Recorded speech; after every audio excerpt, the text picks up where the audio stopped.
And it's when things that are not art are referred to as art. I'm not talking about, like, abstract art isn't really art. I'm not talking about that. I'm talking about menial tasks like mopping a floor. Like, you'll be mopping a floor, and some guy, usually an older guy, will be like, "What the hell? That ain't how you mop a floor. There's an art to it.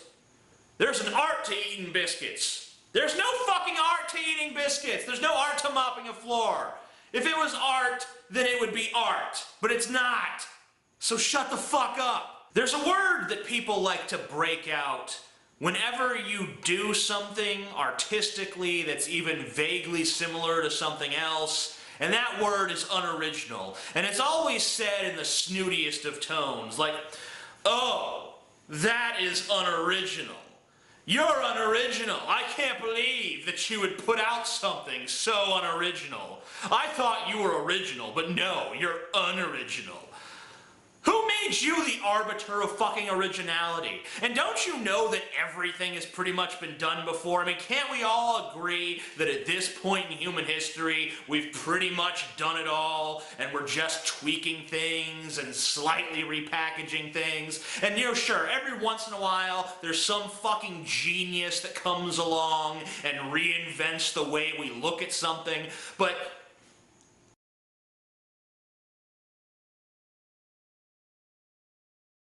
a young man working in the army was constantly humiliated because he believed in God.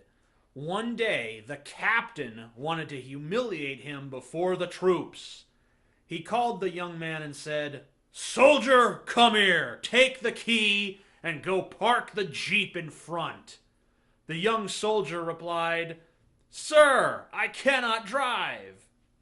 The captain said, "But then ask your assistant God. Show us that he exists." The soldier takes the key and walks to the vehicle while he prays. He parks the jeep perfectly and exactly where the captain instructed. When he got back from the jeep, he saw the other soldiers crying. They said, "We want to serve your God." The astonished young soldier asked what's going on. The captain told him to walk out with him. He opened the hood of the jeep and showed the soldier that he removed the engine. Without blinking an eye, the soldier said, "You see, sir, that's my God." And let's just think about the nature of the captain's prank here. He's gonna fuck with this soldier who believes in God, so he takes the entire engine out of a jeep. Just so it won't start. Like, think about that for, like, why didn't you just pull the fucking battery out or something? It wouldn't start then either, you know? There's plenty of things you could do to the engine that would be easily reparable that would achieve the exact same effect. You know, so let me get this straight. He fucking removes or orders someone else to remove an engine weighing like a ton and take the engine out. And what did he do with it? Like, haul that engine off. We're gonna fuck with Private Christian. Yeah. We're gonna fucking blow his mind. He's gonna be sitting there trying to start the car, and he won't be able to because it ain't got no fucking engine. I mean, like, it's a rather elaborate prank in the execution for a pretty fucking boring result.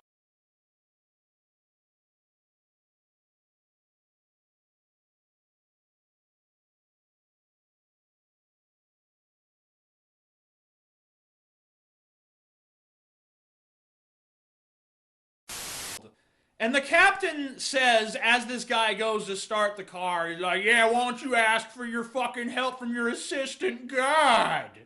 And the soldier on his way is praying, like, as he walks out to the jeep. Like, is he walking there like this, like, "Dear God, please help me move this jeep"?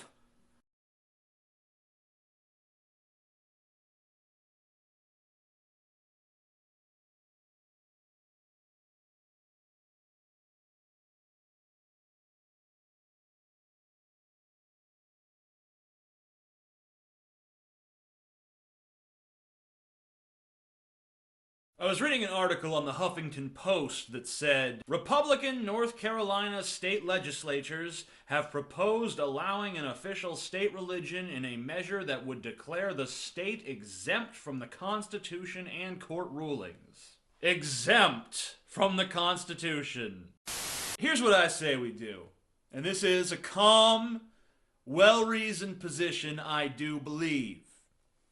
I think we should let North Carolina secede, then declare war on them, and then reduce North Carolina to a mountain of rubble and blood and guts and death! Well, maybe that's just the solution that would give me a throbbing erection. Not necessarily the best solution, but you know, sometimes a man's got a dream.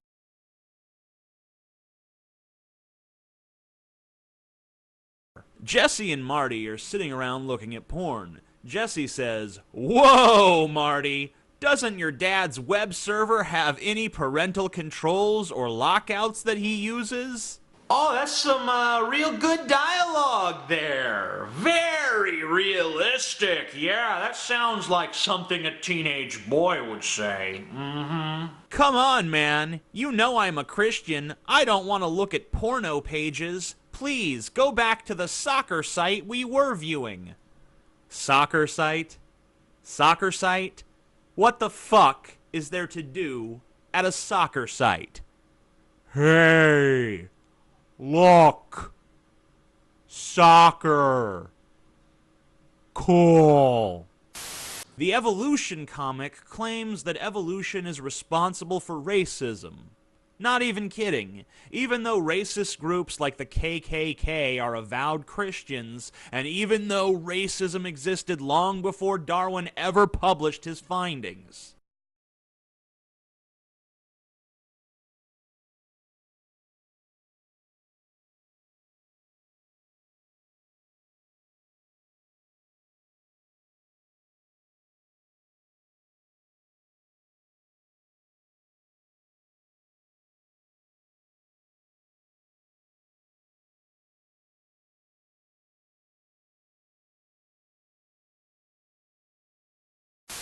I guess Jesus is just the solution for everything. Well, you know, except for here in the real world where he's not the solution for anything.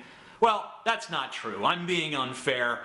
If you need an imaginary friend, I guess Jesus is okay. But there are better imaginary friends. For instance, Hobbes. That's right, Hobbes. You know, from Calvin and Hobbes. No fucking contest. Would you prefer your best friend be a tiger who goes sledding with you and talks philosophy, art, and politics?